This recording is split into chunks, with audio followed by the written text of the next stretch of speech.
दोस्तों हक़ मौजूद पाण त लॉकडाउन वारी सूरत हाल में घर में ही मौजूद आहियूं, निकिरणु कान पियो थिए।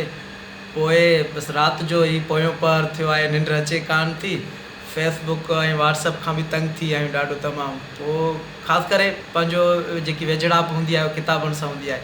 ऐं पैगाम लतीफ़ हुयो रबर सिंध साईं जेम्स जो पढ़ूं पिया। पोइ सोचियोसीं त हीअ पैगाम बि तव्हांखे ॾेई छॾियूं सिंध वासियुनि खे। त ख़ासि करे हिन वक़्तु सभु साथी सभु दोस्त घरनि में ई वेठा आहियूं ऐं पंहिंजे नियाणियुनि खे पंहिंजे पुटनि खे जेकॾहिं असां किताबनि जे वेझो ॾियूं ऐं उन्हनि में इहा शइ हिकिड़ो ज़हन में आणियूं त भई किताबु पढ़णो आहे। ऐं मां सम्झां थो किताब खां वधीक को ख़ूबसूरत दोस्त नथो थी सघे। माशरे में त हज़ार ई दोस्त हूंदा, पर मां सम्झां थो जेको किताब दोस्त आहे उहो वॾो आधी राति जो जेकॾहिं सुकून ऐं न ईंदो आहे, जॾहिं निंड न ईंदी आहे, त पोइ मां सम्झंदो आहियां त कंहिं बि किताब खे खणी करे जा तव्हां सीने ते रखी करे जेकॾहिं पढ़ंदव त मां सम्झां थो वॾो सुकून, रूहानी सुकून ईंदो आहे।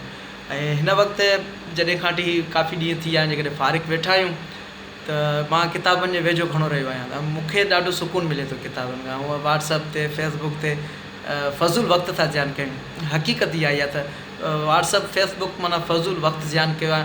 ॿियो त नौजवान जेके छोकिरा आहिनि अॼुकल्ह ॾिसां थो पबजी गेम चवनि था, अलाए छा नौजवान चवंदा आहिनि। ख़ासि करे नौजवान सॼो ॾींहुं लैपटॉप ते मोबाइल ते ई लॻा पिया आहिनि। भाई तव्हां ई पंहिंजे अखियुनि जो नूर विञायो पिया ऐं उते पंहिंजो वक़्तु ज़ियान पिया कयो। तव्हां खां बहितर जेको आहे हिन गेमियुनि खां बहितर आहे तव्हांजो दोस्त किताबु आहे। मां सम्झां थो जेको फज़ूल टाइम तव्हां फेसबुक व्हाट्सअप गेम ते ज़ियान पिया कयो, उहो किताब खे ॾींदो तव्हांखे हिकु बहितरीनु शऊर मिलंदो। इहो मुंहिंजो नंढो पैगाम हुयो साथियुनि खे।